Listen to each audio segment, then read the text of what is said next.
ನಮಸ್ತೆ ವೀಕ್ಷಕರೇ, ಅಶ್ವಮಂದಿರಕ್ಕೆ ಸ್ವಾಗತ. ನಾನು ಮಂಜರಿ ಹೊಂಬಾಳಿ. ವೀಕ್ಷಕರೇ, ಹೊಸ ಮನೆಗಳನ್ನ ಕಟ್ಟಬೇಕಾದ್ರೆ, ಹೊಸ ಕಟ್ಟಡಗಳನ್ನ ನಿರ್ಮಾಣ ಮಾಡಬೇಕಾದ್ರೆ ಸಾಕಷ್ಟು ಕ್ರಮಗಳನ್ನ ತಗೊಳ್ಬೇಕಾಗತ್ತೆ. ಕಟ್ಟಡಕ್ಕೆ ಸಂಬಂಧಪಟ್ಟಂತಹ ಕೆಲಸ ಕಾರ್ಯಗಳ ಜೊತೆಗೆ ಕೆಲವು ಸಲ ನಮಗೆ ಬೇರೆ ಅಡಚಣೆಗಳು ಉಂಟಾಗುತ್ತೆ. ಅದು ಆ ಪರಿಸರದಲ್ಲಿರುವಂತಹ ಅಡಚಣೆಗಳಿರ್ಬೋದು ಅಥವಾ ಕಟ್ಟಡಕ್ಕೆ ಸಂಬಂಧಪಟ್ಟಂಥದ್ದು ಇರ್ಬೋದು. ಅಂಥದ್ದೇ ಇಂಟ್ರೆಸ್ಟಿಂಗ್ ವಿಚಾರದ ಬಗ್ಗೆ ನಾವಿವತ್ತು ಮಾತಾಡ್ತಾ ಇದ್ದೇವೆ. ಏನು ಅಂದ್ರೆ, ಮನೆಯನ್ನ ಕಟ್ಟುವಂತಹ ಅಥವಾ ಕಟ್ಟಡವನ್ನ ನಿರ್ಮಾಣ ಮಾಡುವಂತಹ ಸಂದರ್ಭದಲ್ಲಿ ಆ ಜಾಗದಲ್ಲಿ ಮರಗಳಿದ್ರೆ, ಅದರಲ್ಲೂ ವಿಶೇಷವಾದಂತಹ ಮರಗಳಿದ್ರೆ, ತೆಂಗಿನ ಮರ, ಕಲ್ಪವೃಕ್ಷ ಅಂತ ಹೇಳ್ತೀವಿ, ಅಂಥ ಮರಗಳಿದ್ರೆ, ಅಶ್ವತ್ಥ ಮರಗಳಿದ್ರೆ, ಅಥವಾ ಬೇರೆ ನಾವು ಪೂಜೆ ಮಾಡುವಂತಹ ಯಾವುದೇ ಮರಗಳಿದ್ರೂ ಕೂಡ ಅದನ್ನ ಕಡಿಯುವಂತಹ ಸಂದರ್ಭ ಬಂದಾಗ ಕಡಿಬೇಕಾ, ಕಡಿದ್ರೆ ಯಾವೆಲ್ಲ ಪರಿಣಾಮಗಳು ಉಂಟಾಗತ್ತೆ ನಮ್ಮ ಜೀವನಕ್ಕೆ, ಅಥವಾ ಅಲ್ಲಿ ನಮಗೆ ಶುಭವಾಗತ್ತಾ ಅಶುಭವಾಗತ್ತಾ, ಅದನ್ನ ನಾವು ಹೇಗೆ ಪರಿಹಾರ ಮಾಡ್ಕೊಳ್ಬೇಕು, ಕಟ್ಟಡವನ್ನ ನಿರ್ಮಾಣ ಮಾಡುವಂತಹ ಸಂದರ್ಭದಲ್ಲಿ ಅದನ್ನ ತೆಗೆದೇ ಇದ್ರೆ ನಮಗೆ ಕಟ್ಟಡ ನಿರ್ಮಾಣ ಆಗೋದಿಲ್ಲ, ಮನೆ ಅಲ್ಲಿ ಬಿಲ್ಡ್ ಆಗೋದಿಲ್ಲ. ಆದ್ರೆ ಅದಕ್ಕೆ ಏನ್ ಪರಿಹಾರ ಮಾಡ್ಕೊಳ್ಬೇಕು ಅನ್ನೋದನ್ನ ಇವತ್ತು ಚರ್ಚೆ ಮಾಡೋಣ. ಈ ಎಲ್ಲಾ ಚರ್ಚೆಯಲ್ಲಿ ಸಂಪೂರ್ಣ ಮಾಹಿತಿಯನ್ನು ನಮಗೆ ತಿಳಿಸ್ಕೊಡ್ಲಿಕ್ಕೆ ಖ್ಯಾತ ಜ್ಯೋತಿಷಿಗಳು, ಧಾರ್ಮಿಕ ಆಧ್ಯಾತ್ಮಿಕ ಚಿಂತಕರು ಶ್ರೀ ಆಚಾರ್ಯ ಗುರುಜಿಯವರಿದ್ದಾರೆ. ಅವ್ರನ್ನ ಕಾರ್ಯಕ್ರಮಕ್ಕೆ ಸ್ವಾಗತಿಸೋಣ. ಗುರುಗಳೇ ನಮಸ್ತೆ, ಕಾರ್ಯಕ್ರಮಕ್ಕೆ ಸ್ವಾಗತ. ಓಂ ಶ್ರೀರಂಗಮಂಗಳಮಣಿಂ ಕರುಣಾನಿವಾಸಂ ಶ್ರೀವೆಂಕಟಾದ್ರಿಶಿಖರಾಲಯಕಾಲಮೇಘಂ ಶ್ರೀಹಸ್ತಿಶೈಲಶಿಖರೋಜ್ವಲ ಪಾರಿಜಾತಂ ಶ್ರೀಶನ್ನಮಾಮಿ ಶಿರಸಾ ಯದುಶೈಲದೀಪಂ. ಅಸ್ಮದ್ಗುರುಭ್ಯೋ ನಮಃ. ಗುರುಗಳೇ, ಇವತ್ತಿನ ವಿಚಾರ, ಇಷ್ಟು ದೊಡ್ಡದಾದಂತಹ ಕಟ್ಟಡಗಳನ್ನ ಕಟ್ಟಬೇಕಾದ್ರೆ, ಮನೆಯನ್ನ ಕಟ್ಟಬೇಕಾದ್ರೆ ಹಲವಾರು ಬಾರಿ ಮರಗಳನ್ನ ಕಡಿಯುವಂತ ಸಂದರ್ಭ ಬಂದ್ಬಿಡತ್ತೆ. ಮರಗಳನ್ನ ಕಡಿಬಾರ್ದು, ಹೌದು, ಆದ್ರೆ ಅನಿವಾರ್ಯ ಪರಿಸ್ಥಿತಿ ಉಂಟಾದಾಗ ಮರಗಳನ್ನ ಕಡಿಲೇಬೇಕಾಗತ್ತೆ. ಈಗ ತೆಂಗಿನ ಮರ ಇರ್ಬೋದು, ಬೇವಿನ ಮರ ಇರ್ಬೋದು, ಪೂಜೆ ಮಾಡುವಂತಹ ಅಶ್ವತ್ಥ ವೃಕ್ಷಗಳನ್ನ ಕಡಿಬೇಕಾದಂತಹ ಸಂದರ್ಭ ಬಂದಾಗ ನಾವು ಏನ್ ಮಾಡ್ಬೇಕು ಗುರುಗಳೇ? ದಿಕ್ಕೆ ತೋಚದಾಗತ್ತೆ, ಏನ್ ಹೇಳ್ತೀರಿ? ನೋಡಿ, ಒಂದು ಪ್ರಧಾನವಾಗಿರುವಂಥ ಅಂಶವನ್ನು ನಾವೆಲ್ಲ ತಿಳ್ಕೊಳ್ಬೇಕು. ನೋಡಿ, ಯಾವುದೇ ಶಾಸ್ತ್ರದಲ್ಲಾಗಲಿ ಅಥವಾ ಯಾವುದೇ ವಿಚಾರದಲ್ಲೇ ಕೂಡ ಈ ಪರಿಸರ ಸಂರಕ್ಷಣೆ ಮಾಡುವಂಥದ್ದು ನಮ್ಮ ಹೊಣೆ ಆಗಿರುತ್ತೆ. ಯಾವೇ ಶಾಸ್ತ್ರದಲ್ಲೂ ಕೂಡ ಮರ ಕಡಿಲಿಕ್ಕೆ ಅಲ್ಲಿ ಅವಕಾಶಗಳಿಲ್ಲ. ಅಲ್ಲಿ ಮೂಲತೋ ಬ್ರಹ್ಮರೂಪಾಯ ಮಧ್ಯತೋ ವಿಷ್ಣುರೂಪಿಣೆ ಅಗ್ರತ ಶಿವರೂಪಾಯ ವೃಕ್ಷರಾಜಾಗತೆ ನಮಃ ಅಂತ ಹೇಳ್ತಾರೆ. ನೋಡಿ, ನಾವು ನಮ್ಮ ಹಿಂದೂ ಸಂಪ್ರದಾಯದಲ್ಲಿ ನಾವು ಪ್ರತಿಯೊಂದು ಗಿಡ ಮರಗಳಿಗೂ ಕೂಡ ನಾವು ಪೂಜೆ ಮಾಡ್ತೀವಿ. ಗಿಡ ಮರಗಳಲ್ಲೂ ದೇವತೆಗಳನ್ನು ನೋಡ್ತೀವಿ. ಹಾಗಾಗಿ ನಮ್ಮ ಸಂಪ್ರದಾಯದಲ್ಲಿ ನಾವು ವೃಕ್ಷಛೇದನ ಅನ್ನೋಕ್ಕೆ ಅವಕಾಶಗಳಿಲ್ಲ. ಆದರೆ ಕಾರಣಾಂತರಗಳಿಂದ ಕೆಲವೊಂದು ಅನುಕೂಲಕ್ಕೆ ತಕ್ಕಂತೆ, ನೋಡಿ, ವೃಕ್ಷಖಂಡನ, ಭೂಖಂಡನ, ದಾರುಖಂಡನ ಆದಿ. ನೋಡಿ, ಒಂದು ಮರ ಹೊಡೆದ್ರೆ ದೋಷ, ಮರದ ಜೊತೆ ಕಲ್ಲು ಹೊಡಿತೀವಲ್ಲ, ಕಲ್ಲು ಕೂಡ ದೋಷ, ಭೂಮಿಯನ್ನು ಅಗಿದ್ರೂ ಕೂಡ ದೋಷ ಆಗುತ್ತೆ. ನಾವು ಪರಿಸರವನ್ನು ನಮಗೆ ಬೇಕಾಗಿರುವಂತಹ ಅವಕಾಶಗಳಿಗೋಸ್ಕರ ಅದನ್ನು ಹಾಳು ಮಾಡ್ತಾ ಇದ್ದೀವಿ. ನೋಡಿ, ಎಷ್ಟೋ ಜನ ಈ ಪರಿಸರ ಸಂರಕ್ಷಣೆಗೋಸ್ಕರ ಎಷ್ಟೋ ಜನ ಪಟ್ಟಿಡಿದು ನಿಂತ್ಕೊಂಡಿದ್ದಾರೆ. ಯಾಕಂದರೆ ಕಾಲ ಏನಾಗ್ತಾ ಇದೆ, ಪರಿಸರದಿಂದ ಬರುವಂತಹ ಎಷ್ಟು ಅನುಕೂಲಗಳು ಅದ್ರ ಬಗ್ಗೆ ಪರಿಜ್ಞಾನ ಇಲ್ಲ ಜನಗಳಿಗೆ. ಹಾಗಾಗಿ ಏನು ಮಾಡ್ತಾ ಇದ್ದಾರೆ, ಗುರುಗಳೇ ನಮಗೆ ಈ ಥರ ತೊಂದರೆ ಇದೆ, ನಾವು ಮರ ಕಡಿಬೇಕು, ಏನು ಪರಿಹಾರ ಇದೆ, ಆದಷ್ಟು ನಾವು ಏನು ಮಾಡಬೇಕು, ಅದನ್ನು ಸಂರಕ್ಷಣೆ ಮಾಡುವತ್ತ ಗಮನ ಕೊಡಬೇಕು. ನೋಡಿ, ಈಗ ನಾನು ಏನೋ ಪರಿಹಾರ ಶಾಸ್ತ್ರ ರೀತಿ ನಾನು ಪರಿಹಾರ ನಿಮಗೆ ತಿಳಿಸ್ಕೊಡ್ತೀನಿ. ಇದು ಅವಕಾಶಗಳಿಲ್ಲ ಗುರುಗಳೇ, ಎಷ್ಟೋ ಕಷ್ಟಪಟ್ಟು ಸೈಡ್ ತೊಗೊಂಡಿದ್ದೀವಿ, ಒಂದು ಮರ ಇದೆ, ಅದರ ದೇವವೃಕ್ಷ ಅಂತ ಕೆಲವೊಂದು ಇರ್ತವೆ. ಈಗ ತೆಂಗಿನ ಮರನೋ ಅಥವಾ ಮಾವಿನ ಮರನೋ ಅಥವಾ ಯಾವುದಾದ್ರೂ ಅಶ್ವತ್ಥ ವೃಕ್ಷನೋ ಏನಾದರೂ ಇತ್ತು ಅಂತ ಗುರುಗಳೇ, ನಮಗೆ ಅವಕಾಶಗಳಿಲ್ಲ, ತುಂಬ ಬಡವರು, ಏನೋ ಕಷ್ಟ ಆಗ್ತಿದೆ, ಅದೇ ಜಾಗ ನಂಬ್ಕೊಂಡಿದ್ದೀವಿ ನಾವು. ಆದರೆ ಮನೆ ಕಟ್ಟಲಿಕ್ಕೆ ನಮಗೆ ಅನುಕೂಲ ಕಟ್ಟಲಿಕ್ಕೆ ಆ ಮರ ಅಡ್ಡಿ ಬರ್ತಾ ಇದೆ ಅಂದಾಗ ಕೆಲವೊಂದು ಪರಿಹಾರಗಳಿದೆ. ಹಾಗಂತ ನಾವು ನಮಗೇನೋ ಇನ್ನೂ ಇಲ್ಲ, ಸ್ವಲ್ಪ ಆ ಮನುಷ್ಯನೇ ಅನ್ನೋದು ಆಸೆ ಇದ್ದೇ ಇರುತ್ತೆ. ಆದಷ್ಟು ನೀವು ಅಲ್ಲಿ ಏನು ಮಾಡಬೇಕು, ಸ್ವಲ್ಪ ಟ್ರೈ ಮಾಡಬೇಕು. ನೀವು ಆ ಮರ ಉಳಿಸ್ಕೊಂಡು ಮನೆ ಕಟ್ಟಲಿಕ್ಕೆ ಆಗುತ್ತಾ? ನೋಡಿ, ಎಷ್ಟೋ ಜನ ನಾವು ಇವಾಗಲೂ ಕೂಡ ಮನೆ ಒಳಗಡೆಯಿಂದ ಮರ ಬಂದಿರೋದು ನಾವು ನೋಡಿರ್ತೀವಿ.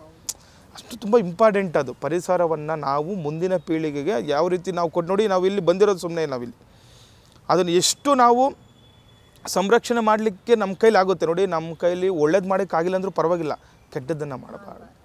ಆದರೆ ಕಾರಣಾಂತರಗಳಿಂದ ಇದ್ದಾಗ ಕೆಲವೊಂದು ವಾಸ್ತುಶಾಸ್ತ್ರದಲ್ಲಿ ಕೂಡ ಹೇಳ್ತಾ ಇದೆ ಏನು ಪರಿಹಾರಗಳಿದೆ, ಅದನ್ನು ಕೂಡ ಹೇಳ್ತೇನೆ. ಯಾಕಂದರೆ ನಾವು ಎರಡು ತಿರನೂ ಜನಗಳನ್ನು ನಾವು ನೋಡ್ತೀವಿ. ಕೆಲವರು ಯಾರು ಕೂಡ ಒಪ್ಪೋದಿಲ್ಲ, ಏನೇ ಶಾಸ್ತ್ರಗಳಿದ್ದರೂ ಬೇಡ ಗುರುಗಳೇ, ಅದು ಇರಲಿ ಮರ ಅಂತ ಕೆಲವರು ಇಲ್ಲ ಗುರುಗಳು, ತುಂಬ ಕಷ್ಟ ಆಗ್ತಾಯಿದೆ ನಮಗೆ ಅಂದಾಗ, ಈಗ ನಮ್ಗೆ ಮನಸ್ಸಿಗೊಂದು ನೆಮ್ಮದಿ ಬೇಕು. ಅದ್ರ ಕೂಡ ಯಾರು ಇಷ್ಟಪಡ್ತಾರೆ ನೋಡಿ, ಒಂದು ಹೇಳ್ತೀನಿ ತಿಳ್ಕೊಳ್ಳಿ, ಯಾರು ಪರಿಸರವನ್ನು ಅಥವಾ ಈ ಮರಗಳನ್ನು ಕಟ್ ಮಾಡ್ತಾರೆ, ನಿಮ್ಮ ವಂಶ ವೃಕ್ಷ ಬೆಳೆಯಲ್ಲ. ನೀವು ತಿಳ್ಕೊಂಬಿಡಬೇಕು, ಇದಂತೂ ಕಟ್ಟಿಟ್ಟ ಬುತ್ತಿ. ನೀವೇನೇ ಪೂಜೆ ಮಾಡಿ ಏನೇ ಮಾಡ್ಬೋದು, ಆದಷ್ಟು ನೀವು, ಯಾಕೆಂದರೆ ನೋಡಿ ಎಲ್ಲರಿಗೂ ಕೂಡ ಗೊತ್ತು, ದೇವ್ರಿಗೂ ಕೂಡ ನೋಡಿ ದೇವರ ಅನುಗ್ರಹ ಇಲ್ದಲೆ ಯಾವ ಗಿಡ ಒಂದು ಹುಲ್ಕಡ್ಡಿ ಕೂಡ ಅಳ್ಳಾಡಲ್ಲ ಅಂತ ಹೇಳ್ತಾರೆ. ನೋಡಿ ನಿಮಗೆ ಅವಕಾಶಗಳಿಲ್ಲ, ಇದನ್ನೇ ನಂಬ್ಕೊಂಡಿದ್ದೀರಾ, ನಿಮ್ಮ ಜೀವನ ಇಲ್ಲೇ ಆಗ್ತಾ ಇದೆ ಅಂದಾಗ ನೀವು ಮರ ಕಡಿಯುವಂಥ ಅವಕಾಶಗಳಿದ್ದಾಗ ನೀವು ಕಡಿಬೋದು. ಅದಕ್ಕೆ ಏನು ಬೇಕು ನಾನು ಹೇಳ್ತೀನಿ, ಪರಿಹಾರಗಳನ್ನು ತೊಳ್ಕೊಂಡಾಗುತ್ತೆ. ಇಲ್ಲ ಆಗೋಲ್ಲ, ಸ್ವಲ್ಪ ಏನಾದರೂ ಅವಕಾಶಗಳಿದ್ದರೆ ನೀವು ಆ ರೀತಿ ಮಾಡಿಕೊಳ್ಳಿ. ಯಾಕಂದರೆ ನಾವಿವಾಗ ಮರ ಕಡಿಬೋದು, ನೀವು ನಿಮ್ಗೆ ಶಾಸ್ತ್ರದಲ್ಲಿ ನಿಮಗೆ ಒಳ್ಳೇದಿದೆ, ಶಾಸ್ತ್ರದಲ್ಲಿ ಹೇಳೋವರೇ ಮನೆ ಕಡಿಬೋದು ಅಂತ ಹೇಳಿದ್ರೆ ಏನಾಗುತ್ತೆ ಗೊತ್ತಾ, ಅದು ಸ್ವಲ್ಪ ಅದು ಸಮಾಜಕ್ಕೆ ಬೇರೆ ತಪ್ಪು ಮಾಹಿತಿ ಹೋದಂಗೆ ಆಗ್ಬಿಡುತ್ತೆ. ಮತ್ತೆ ಶಾಸ್ತ್ರದಲ್ಲಿ ಹೇಳಿಲ್ಲ ಕೂಡ ಯಾವುದೇ ಮರವನ್ನ ಕಡಿ ಅಂತ ಎಲ್ಲೂ ಅವಕಾಶಗಳಿಲ್ಲ ನಮ್ಮ ಸಂಪ್ರದಾಯದಲ್ಲಿ. ನಾನು ಹೇಳಿದ್ದಲ್ಲ, ಮೂಲತಃ ಬ್ರಹ್ಮರೂಪ. ಯಾಕಂದರೆ ನಾವು ಎಲ್ಲ ಒಂದು ಗಿಡ ಮರಗಳಲ್ಲಿ ದೇವರನ್ನು ನೋಡ್ತೀವಿ, ದೇವರನ್ನು ಯಾರು ಕಡಿಲಿಕ್ಕೆ ಇಷ್ಟಪಡ್ತಾರೆ? ಆದ್ರೂ ಗುರುಗಳೇ ನೋಡಿ, ಯಾಕಂದರೆ ನಾವು ಕೆಲವೊಂದು ವಿಚಾರಗಳನ್ನು ಬಹಿರಂಗಪಡಿಸೋಂಗಿಲ್ಲ. ಇದೊಂದು ತುಂಬ ವಿಶೇಷ ಉಪಯುಕ್ತ ಮಾಹಿತಿ ಇದು. ನೋಡಿ ನಿಮಗೇನಾದರೂ ಮರವನ್ನು ಕಡಿಲೇಬೇಕು ಗುರುಗಳೇ, ನಮ್ಗೆ ಅವಕಾಶ ಇಲ್ಲ ಅಂತಾಗ, ಅದರಲ್ಲೂ ಅದೇನಾದರೂ ತೆಂಗಿನ ಮರನೋ ಅಥವಾ ಅಶ್ವತ್ಥ ವೃಕ್ಷನೋ ಏನಾದರೂ ಆಗಿತ್ತು, ಬೇವಿನ ವೃಕ್ಷನೋ ಏನಾದ್ರು ಆಗಿತ್ತಂದ್ರೆ ಅಲ್ಲಿ ಏನಾದರೂ ವಿಶೇಷವಾಗಿರುವಂಥ ದೇವಸ್ಥಾನಗಳ ಸ್ಥಾನಮಾನ ಇರುತ್ತೆ. ಅಲ್ಲಿ ಏನು ಪರಿಹಾರಗಳು ಮಾಡ್ಕೊಳ್ಬೇಕು, ವಾಸ್ತುಶಾಸ್ತ್ರದ ಏನು ಹೇಳುತ್ತೆ ಅಂತ ನೋಡಿ. ವಾಸ್ತುಶಾಸ್ತ್ರವಾಗಿ ಒಂದು ಪೂಜೆ ಪುನಸ್ಕಾರಗಳಿರುತ್ತೆ. ಸಾಮಾನ್ಯವಾಗಿ ಆ ಒಂದು ಸ್ಥಳದಲ್ಲಿ ನಾವೇನು ಬೇಕು, ಶುದ್ಧಿ ಮಾಡಬೇಕು. ಶುದ್ಧ ಮಾಡಿದ ನಂತರ ಏನು ಮಾಡಬೇಕು, ಅರಿಶಿಣ ಬಟ್ಟೆ ಅಥವಾ ಬಿಳಿ ವಸ್ತ್ರವನ್ನು ಆ ಮರಕ್ಕೆ ಸುತ್ತಬೇಕು ಅಂತ ಹೇಳುತ್ತೆ. ಆ ಮರಕ್ಕೆ ಸುತ್ತಿದ ನಂತರ ಅಲ್ಲಿ ಏನಾಗುತ್ತೆ, ನಮಗೆ ಒಂದು ಬಂಧನ ಮಾಡಬೇಕಲ್ಲಿ ಒಂದು ದಾರದಿಂದ. ಯಾಕೆಂದರೆ ಒಂದು ದಾರದಿಂದ ಸುತ್ತಬೇಕು. ನೋಡಿ ಎಷ್ಟೋ ನಾವು ನೋಡಿರ್ತೀವಿ, ಕೆಲವೊಂದು ಮರಗಳ ಹತ್ರ ಮರಕ್ಕೆ ದಾರ ಸುತ್ತಿರ್ತಾರೆ. ಅಲ್ಲಿ ಏನು ಬೇಕು, ಅದನ್ನು ಬಂಧನ ಮಾಡಬೇಕು. ಬಂಧನ ಮಾಡಿ ಏನು ಮಾಡಬೇಕು, ತದನಂತರ ಅದಕ್ಕೆ ಅರಿಶಿಣ ಕುಂಕುಮ ಗಂಧೋದಕ ಹಾಕುವಂಥದ್ದು. ಅರಿಶಿಣ ಕುಂಕುಮ ಇಟ್ಬಿಟ್ಟು ಗಂಧೋದಕ ಅಂದರೆ ಗಂಧದ ನೀರನ್ನು ಹಾಕಬೇಕು ಅದು ಆ ವೃಕ್ಷಕ್ಕೆ. ಗಂಧದ ನೀರನ್ನು ಹಾಕಿ ಅಲ್ಲಿ ಏನ್ಬೇಕು, ಒಂದು ಬಲಿಹರಣ ಆಗಬೇಕು. ಅಲ್ಲಿ ಬಲಿಹರಣ ಅಂತಂದರೆ ನಾವು ಮೊಸರನ್ನು ಆಗಲಿ ಅಥವಾ ಹಳದಿ ಅನ್ನವನ್ನು ನಾವು ಆ ಒಂದು ಸ್ಥಳದಲ್ಲಿ ಸಾಯಂಕಾಲ ಈ ಪೂಜೆಯನ್ನು ಮಾಡಬೇಕು. ಸಾಯಂಕಾಲ ಪೂಜೆಯನ್ನು ಮಾಡಿ ಅಲ್ಲಿ ಕೆಲವೊಂದು ಮಂತ್ರಗಳು ಬರುತ್ತೆ. ಆ ಮಂತ್ರಗಳನ್ನ ಹೇಳಿ ಯಾರು ಯಜಮಾನ ಇರ್ತಾನೆ ಅವನ ಕೈಲೇನೇ ಆಗಬೇಕಿದು. ಯಾರು ಆ ಒಂದು ಸ್ಥಳದ ಯಜಮಾನ ಇರ್ತಾನೆ, ಯಾರು ಅಲ್ಲಿ ಮನೆ ಕಟ್ಕೊಳ್ಬೇಕು ಅಂದ್ಕೊಳ್ತಿರ್ತೀರಾ ಅಥವಾ ಏನೋ ಒಂದು ಅಲ್ಲಿ ಕೆಲಸ ಆಗಬೇಕು ಅಂದ್ಕೊಳ್ತಾರೆ, ಕಟ್ಟಡ ನಿರ್ಮಾಣ ಮಾಡಬೇಕು ಅಂದ್ಕೊಳ್ತಿರ್ತೀರಾ, ಯಜಮಾನ ಯಾರು ಇರ್ತಾನೆ ಅವನು ಆ ದಿನ ರಾತ್ರಿ ಅಲ್ಲಿ ಅದನ್ನು ಕಡಿಯುವಂತಹ ಕೊಡಲಿಗೆ ಸಮೇತ ಪೂಜೆ ಮಾಡಬೇಕು. ಶಾಸ್ತ್ರದಲ್ಲಿ ಹೇಳ್ತಾ ಇದೆ ಅದು. ಯಾಕಂದರೆ ನಾವು ಎಲ್ಲದರಲ್ಲೂ ದೇವರನ್ನು ನೋಡ್ತಾ ಇದ್ದೀವಿ. ಅಲ್ಲಿ ಒಂದು ಸಂಕಲ್ಪ ಆಗಬೇಕು. ಕೆಲವೊಂದು ಕಾರಣಾಂತರಗಳಿಂದ ನಮಗೆ ದೇವರಿಂದ ಅಂದರೆ ಯಾವುದೇ ದೋಷಗಳಾಗ್ದಿರ ಅಲ್ಲಿರುವಂತಹ ಭೂತಗಳಿಗೆ, ನೋಡಿ ಭೂತಗಳಂತಂದರೆ ಕೆಟ್ಟದಲ್ಲ, ಅದು ಅಲ್ಲಿರುವಂಥ ಕೆಲವೊಂದು ವಾಸವಾಗಿರುವಂಥ ಜೀವಿಗಳಿರುತ್ತೆ. ಎಲ್ಲ ಒಂದು ವೃಕ್ಷಗಳಲ್ಲಿ ಕೂಡ ಒಂದು ಆವಾಸ ಸ್ಥಾನ ಆಗಿರುತ್ತೆ. ಅದೊಂದು ಭೂತಗಳಿಗೆ ಆವಾಸ ಸ್ಥಾನ ಇರುತ್ತೆ. ಅಲ್ಲಿರುವಂತಹ ಭೂತಗಳಿಗೆ ನಾವು ಏನು ಮಾಡ್ತೇವೆ, ನಾವು ಅಲ್ಲಿ ಬಲಿಹರಣವನ್ನು ಅವಕ್ಕೆ ಕೆಲವರು ಹೇಳ್ತಾರೆ ಈ ಎಡೆ ಇಡುವುದು ಅಂತ ಹೇಳ್ತಾರೆ. ಆ ರೀತಿ ಆ ಸಾಯಂಕಾಲದಲ್ಲಿ ಸಂಜೆಯ ಸಮಯದಲ್ಲಿ ಧೂಪ ದೀಪಾದಿಗಳಿಂದ ಅದನ್ನು ಪೂಜೆ ಮಾಡಿ, ವೃಕ್ಷಕ್ಕೆ ಪೂಜೆ ಮಾಡಿ, ಬಟ್ಟೆಯನ್ನು ಮತ್ತು ಅದು ದಾರದಿಂದ ಒಂದು ಬಂಧನ ಮಾಡಿ, ತದನಂತರ ಎಲ್ಲ ಏನು ನಾವು ಕಡಿಲಿಕ್ಕೆ ಒಂದು ಆಯುಧಗಳಿಗೆಲ್ಲ ಪೂಜೆ ಮಾಡಿ ಅಲ್ಲಿ ಬಾಳೆ ಎಲೆ ಮೇಲೆ ಆ ಒಂದು ಅನ್ನವನ್ನು, ಮೊಸರನ್ನು ಅಥವಾ ಬಿಳಿಯನ್ನು ಎರಡನ್ನು ಅನ್ನವನ್ನು ಹಾಕಿ ಆ ಒಂದು ರಾತ್ರಿಯ ಸಮಯ ಆ ಯಜಮಾನ ಅಲ್ಲೇ ಇರಬೇಕು.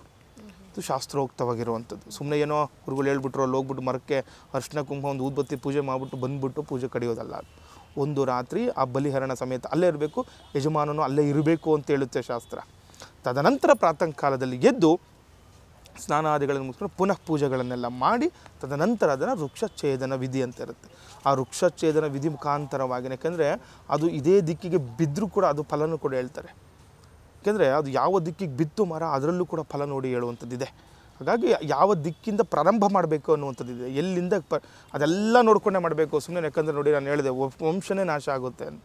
ಹಾಗಾಗಿ ತುಂಬ ಜಾಗೃತರಾಗಿ ಈ ಪೂಜೆ ಪುನಸ್ಕಾರಗಳನ್ನು ಮಾಡಿಕೊಂಡಾಗ ಏನಾಗುತ್ತೆ, ಕೆಲವೊಂದು ತೊಂದರೆಗಳಿಂದ, ಕೆಲವೊಂದು ದೈವ ಶಾಪದಿಂದ ನಾವು ಮುಕ್ತರಾಗ್ಬೋದು ಅಂತ ಅನುಕೂಲಗಳು ಕೂಡ ತರುತ್ತೆ ಈ ವೃಕ್ಷಛೇದನದಿಂದ. ಖಂಡಿತ. ಇದ್ರ ಜೊತೆಗೆ ಶಾಸ್ತ್ರದ ಸಂಕಲ್ಪದ ಜೊತೆಗೆ ನಾವು ಕೂಡ ಮರ ಯಾರೇ ಕಡಿಲಿ, ಒಂದು ಮರವನ್ನ ಕಡಿದ್ರೆ ಅದಕ್ಕೆ ಪ್ರತಿಯಾಗಿ 10 ಮರಗಳನ್ನ ನೆಡುವಂತ ಸಂಕಲ್ಪ ಕೂಡ ಮಾಡ್ಬೇಕಲ್ವಾ ಗುರುಜಿ? ನೋಡಿ ಅದು ಒಳ್ಳೆ ವಿಚಾರನೇ. ನೋಡಿ ಸಾಮಾನ್ಯವಾಗಿ ಎಲ್ಲರೂ ಕೂಡ ಹೇಳ್ತಾ ಇರ್ತಾರೆ ಮರಗಳನ್ನ ಬೆಳೆಸಿ ಉಳಿಸಿ ಅಂತ. ಎಷ್ಟೋ ಜನ ನೋಡ್ತಾ ಇರ್ತೀವಿ ನಾವು ಪರಿಸರ ಸಂರಕ್ಷಣೆ, ಎಷ್ಟೋ ಕಾಡುಗಳು ಬೆಳೆಸಿರೋದು ನೋಡಿದ್ವಿ. ಹಾಗಾಗಿ ನಮಗೊಂದು ಮನಸ್ಸಿಗೊಂದು ನೆಮ್ಮದಿ ಬೇಕಲ್ವಾ. ಅದೊಂದು ವೃಕ್ಷ ಕಡ್ದಿದ್ದಾರೆ ಅಂತಂದರೆ ಎಲ್ಲಾದರೂ ಒಂದು ಹತ್ರ ನೀವು ಒಂದು 10 ವೃಕ್ಷನೋ ನಿಮ್ಮ ಕೈಲಿ 10 ಅಲ್ಲ ಎಷ್ಟಾದರೂ ಆಗ್ಬೋದು. ಸೊ ನಿಮ್ಗೆ ಆದಷ್ಟು ವೃಕ್ಷಗಳನ್ನು ಒಂದು ನೆಟ್ಟು ಅದನ್ನು ಪೋಷಣೆ ಮಾಡುವಂಥ ಗಮನ ಕೊಡಬೇಕು. ನೋಡಿ ನೀವು ಇಲ್ಲ ಯಾರೋ ಹೇಳ್ಬಿಟ್ರು ನಾವು ಒಂದು ಕಡಿತೀವಿ ಅಂದರೆ ನಾವು ಒಂದು 10 ನೆಟ್ಟು ಬಿಡೋಣ ಬಿಡಿ ಅಂತ ಎಲ್ಲೋ ಗೊತ್ತಿಲ್ಲ ಜಾಗದಲ್ಲಿ ಹೋಗ್ಬಿಟ್ಟು ಇಟ್ಬಿಟ್ಟು ಬಂದರೆ ಅದು ನಿಮಗೆ ಆಗಲ್ಲ. ಯಾಕಂದರೆ ನೀವು ಇಲ್ಲಿ ಕಡಿಬೇಕಾದ್ರೆ ಎಷ್ಟು ನಿಯಮಬದ್ಧರಾಗಿ ಮಾಡಿರ್ತೀರ ಅದೇ ರೀತಿ ಪೋಷಣೆ ಆಗಬೇಕು ಅದಕ್ಕೆ. ಅದು ಬೆಳೆ ಅದು ಯಾವ ರೀತಿ ಬೆಳವಣಿಗೆ ಆಗುತ್ತೆ, ನಿಮ್ಮ ವಂಶ ಕೂಡ ಅಷ್ಟೇ ಬೆಳವಣಿಗೆ ಆಗುತ್ತೆ. ಅಲ್ಲೇನೋ ತಪ್ಪು ಮಾಡ್ಬಂದು ಇಲ್ಲಿ ನಮಗೆ ಚೆನ್ನಾಗಿಲ್ಲ ಗುರುಗಳೇ ಪೂಜೆ ಮಾಡಿ ಮನೆ ಆಗಲ್ಲ ಅದೆಲ್ಲ. ಹಾಗಾಗಿ ಈ ರೀತಿ ಇರುವಂಥ ದೋಷಗಳನ್ನು ಕೂಡ ಅಷ್ಟೇ ಅವಶ್ಯಕವಾಗಿ ನೋಡಿಕೊಂಡು ನೀವು ಮಾಡ್ಕೊಂಡಾಗ ಅದನ್ನು ಅದೇ ರೀತಿ ಪೋಷಣೆ ಮಾಡಿ ಅನುಕೂಲಗಳಾಗುತ್ತೆ. ಯಾಕಂದರೆ ಈಗ ನೋಡಿ ಒಂದು ನಿಮ್ಗೆ ಏನು ಅನುಕೂಲ ಆಗುತ್ತೋ ಬಿಡುತ್ತೋ ಗೊತ್ತಿಲ್ಲ, ಮನಸ್ಸಿಗಾದರೂ ನೆಮ್ಮದಿ ಸಿಗುತ್ತೆ. ಆ ರೀತಿ ಮಾಡಿಕೊಂಡಾಗ ಅನುಕೂಲಗಳು ಉಂಟಾಗುತ್ತೆ.